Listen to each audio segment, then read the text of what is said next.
السلام عليكم حبايبي الحلوين. النهارده بقى هنعمل الكفر بتاع الفراخ البانيه. انا كنت عامله فيديو عن قريب لتتبيله الفراخ البانيه. تعالوا نشوف الكفر الاولاني. اول حاجه بيضتين اهمت. بسم الله الرحمن الرحيم. اللهم صل وسلم وبارك على سيدنا محمد. اهو بسم الله الرحمن الرحيم. شويه فلفل اهمت، شويه ملح اهمت. خلاص، اول حاجه هنضرب البيض في الملح والفلفل كويس قبل ما نحط كوبايه اللبن. ليه؟ لانك انت لو حطيتي اللبن مع البيض مع الملح والفلفل، البيض ما بيدوبش كويس ويبقى فيه لسه فيه عروق متكتله. هتدوب بس بتاخد وقتها. لكن عودي نفسك، بكلم بناتنا الحلوين اللي اول مره يخشوا المطبخ، عودي نفسك البيض بالملح والفلفل في اي حاجه بقى اضربيهم الاول مع بعض. خلاص خلاص اهو. بعد كده كوبايه لبن اهي. عايزه تزودي فوق كوبايه اللبن مفيش ادنى مشكله، زودي. طيب الملح قد ايه؟ اصل انت حطيتيه بالويم يا ماما غاده. معلقه ملح صغيره، نص معلقه فلفل. خلاص كده. ده الكفر الاولاني اللي احنا بنبل فيه الفراخ البانيه. نشوف بقى الكفر التاني اللي هنعمله. نجيب بقى كيس بقسماط. ماشي. طبعا انا عندي كمان بقسماط عاملاه على ايدي لان الكيس ما يكفيش حاجه. خلاص، عليه معلقه دقيق هرميه، بس انا هزود تاني اهو. عايزه تزودي كمان مره لو عندك الفراخ مثلا زياده عن الكيلو حطي. ادي الدقيق. خلاص، معلقه نشا كبيره ومش هزود اكتر من كده. معلقه نشا هرميه كبيره اهو. حلو الكلام يا حبايبي. طيب الحاجه اللي هحطها هنا ايه؟ شويه ملح، معلقه صغيره خالص ممسوحه، معلقه صغيره خالص فلفل اسمر. ماشي. عايزه تحطي بابريكا حطي بابريكا، مش عايزه تحطي كفايه. بس انا عامه في ناس بتحط بابريكا، بتحط شويه كمون، بتحط شويه كزبره، بتحط كركم. كل ده ماشي، ما يقولكيش لا.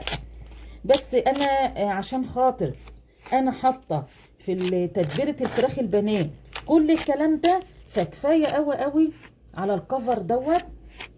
شويه ملح، شويه فلفل على اللي احنا حطيناه، وحلو قوي قوي قوي. انت عايزه تحطي اللي انا قلت لك عليه ولا يجرى اي حاجه. خلاص، انا طبعا بدعك كده لان ساعات في تكتلات من النشا ومن الدقيق. ندعكها كده وبنقلب بقى تقليبه كويسه كده. يبقى الكفر التاني جاهز للفراخ البانيه. حبايبي الحلوين، هنبتدي بقى اهو. بصوا معايا، بجيب الفراخ البانيه بتاعتي بسقطها. خلي معاكي شوكه عشان ايدك ما تتلحوش يمين وشمال اهو. شايفين اهو؟ بصوا معايا بالشوكه كده اهو. اطلعها اصفيها كده شويه واقوم حاطه بايدي التانيه واحده اهي. بصوا بقى معايا، اقوم حطاها على الكفر كده اهو بالمعلقه اهي. انا طبعا لسه هحط ايدي، بس لسه دلوقتي هضغطها اهي اهي. تمام. واقوم جايبه بقى بايدي، لازم ايدينا تكون ناشفه، ايدينا مبلوله ننشفها كويس علشان ميبقاش فيه لحوسه اهو. بايدي كده اهو بكفه ايدي واضغط على الكفر علشان يخش في الانسجه بتاعه الفراخ البانيه ويعشق فيه. اهو اهو. اضغطي اضغطي، خلي فيه صبر اهو. الفها كده اهو على الجنب التاني، وبايدي اهوت اغطي تاني كده اهو، واضغط يمين وشمال، وتتأكدي ان جميع الاتجاهات حتى الجنوب صارت واخدة الكفر وزيادة اهو اهو. تاني، وهي انا لسه معاها، انا ما خلصتش منها اهي. تاني اهو اهو. حطي يمين وشمال تاني وتالت لغاية ما تعشقي كله في الفراخ البانيه ويخش داخل الأنسجة اهو. اتأكدت كويس ان الكفر، واصبر على نفسه وما استعجلش. الكفر كله اهو اتعشق بالفراخ البانيه اهو من الاطراف. اضغط كده الجوانب، اقوم شايلها بالراحه كده اهو، واقوم حطاها على صينيه. اجيب التاني، بصوا معايا المره التانيه بالشوكه اهي علشان ما لحوسش ايدي، لان انت لو لحوست ايدك تيجي تحط بقى في الكفر بتاع البقسماط، ايدك هتلم بقى بقسماط ودنيا وتعجن اهو. بالشوكه اشيلها كده اهو ماشي، وايدي التانية تكون جاهزة، بحط واحدة تانية اهي صفيتها، اقوم احطها اهيت بالمعلقة كده اهو. دي في البداية كده عشان ايدك ما تجيش على الحتة المبلولة وتشيل في ايدك بقسماط وتعجن اهو يا حبايبي اهو. غطيت، ابتدي بقى بكلوة ايدي اضغط اضغط اهو اهو، احبش كده من يمين وشمال ومن الجنوب كده اهو بكلوة ايد اهو اهو. الجنب التاني اهو، واقوم حاطه. شايفين ايدي؟ ايدي نضيفه اهي. لو انت حطيتي بايدك هنا اهو، عملت بايدك وما استخدمتش الشوكه، ايدي هتتعك من السائل ده. ابتدي احط ايدي هنا، هتلاقي كل العجين بقى في ايدي، ضيعت الكفر ونقصت منه واهدرته. لا اهو، شايفين ايدي اهي ناشفه اهي اهو.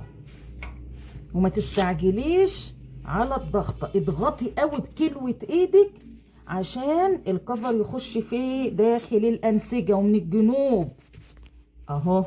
تاني اهو، احط كده بسم الله الرحمن الرحيم.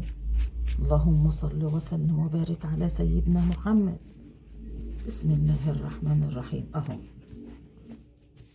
اهو. يمين وشمال، مس بيش فتفوته. تاني شوفهم اهو. خلي عندك صبر وانتي بتقلبي، مش مثلا هو خلاص عملت الكفر، لا اضغطي اضغطي مره واتنين وتلاته ولفي اهو.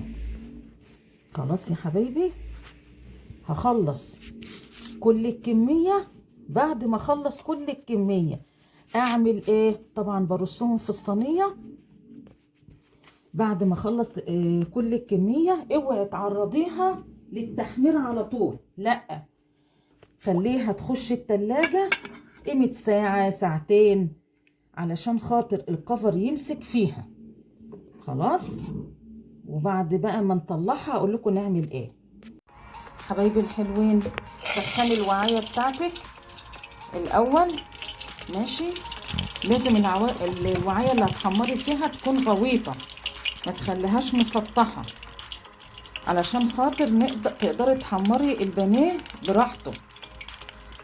تمام. انا هزود شويه زيت كمان، لان البانيه بيمص الزيت. تمام يا حبايبي، نزود الزيت اهو.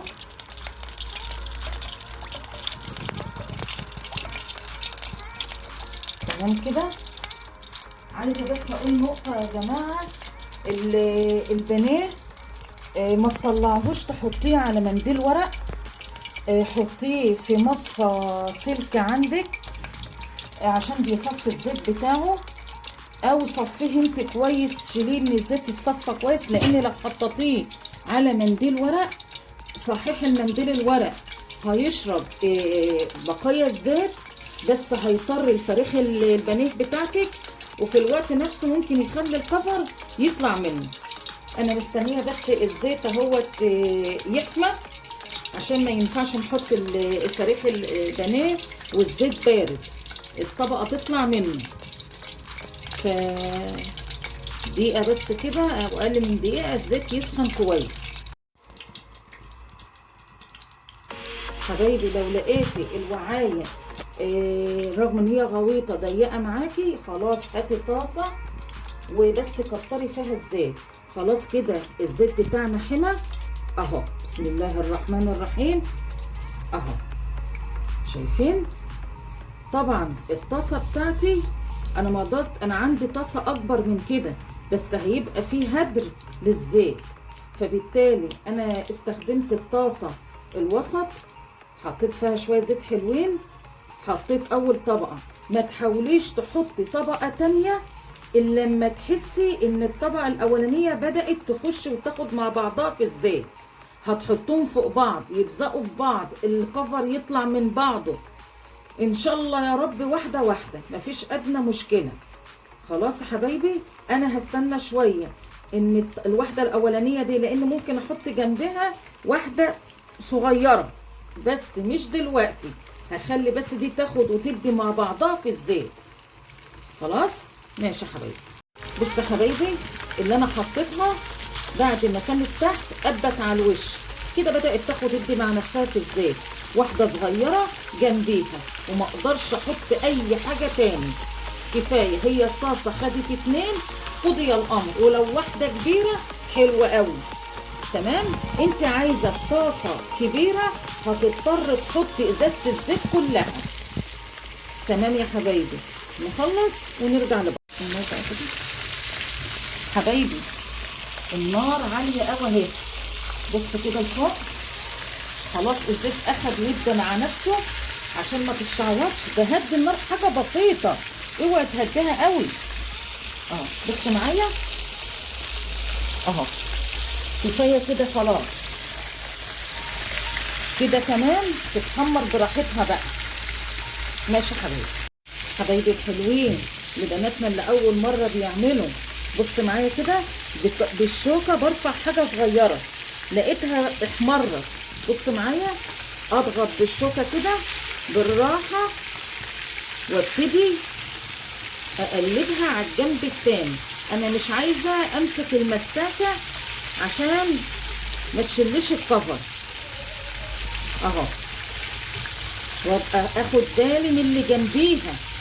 ابص كده على اللي جنبيها، بسم الله الرحمن الرحيم اهي حلوه قوي قوي، اصفرت جميله اهي. خلاص اهو قلبتهم اهو.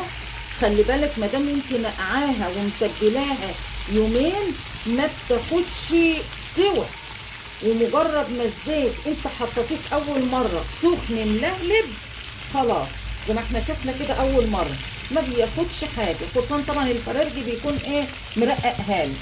اما تيجي تطلعيها يا حبايبي، طلعيها بالشوكه كده اهو، وسيبها بالراحه كده على حرف الشوكه تتصفى براحتها. عندك مصفى سلك حطيها عليها، ما تطلعهاش على مناديل ورق. تمام يا حبايبي. طب انا ما عنديش مصفى سلك ولا مصفى ألمونيا اهو، تقومي هنطلعها دلوقتي اهو يا حبايبي، من النص كده اهو، افضل ماسكاها كده اهو تصفي براحتها. ما تفضيش الطاسه بتاعتك. بنفض الفراخ البانيه من اي زيادات، واهو احطها اهو. انا ما عنديش مصفى سلك، ما عنديش مصفى ألمونيا اهو. شايفينها بعمل ايه اهو؟ تنزل زيتها براحتها خالص، انا مش مستعجله. واحطها في وعايه صيني ألمونيا، بلاش البلاستيك عشان ما يطرهاش، بلاش المناديل الورق. تمام. بصوا معايا ناشفه اهي اللهم صل وسلم وبارك على سيدنا محمد. والكفر ثابت عليها اهو. اطلع بقى التانية اهو. اللهم صل وسلم وبارك على سيدنا محمد. طبعا بايدي التانية اهو. اقوم حاطه بسم الله الرحمن الرحيم اهو. وما احاولش اقلب اي حاجه الا ما تخش في التحميل اهو يا حبايبي. صفت زيتها اهو. تمام. هنكمل بقى كل الحاجه ونرجع. شايفين اهو؟ سامعين القرمشه ناشفه اهو. والكفر بسم الله ما شاء الله الله اكبر ثابت. انا بحبها متحمره شويه كده انا وولادي. انت عايزه تطلعيها ذهبي افتح من كده مفيش مشكله خالص. تمام يا حبايبي. ماشي كده. يبقى احنا خلصنا الفيديو بتاع تحمير البانيه. يا رب يكون الفيديو عجبكم من ماما غادة، ويا رب يكون الفيديو خفيف على قلبكم يا بنات. يخليكم ماما يخليها لكم. يا رب تشتركوا في القناة وتدعموا ماما غادة واللايك والشير. باي باي.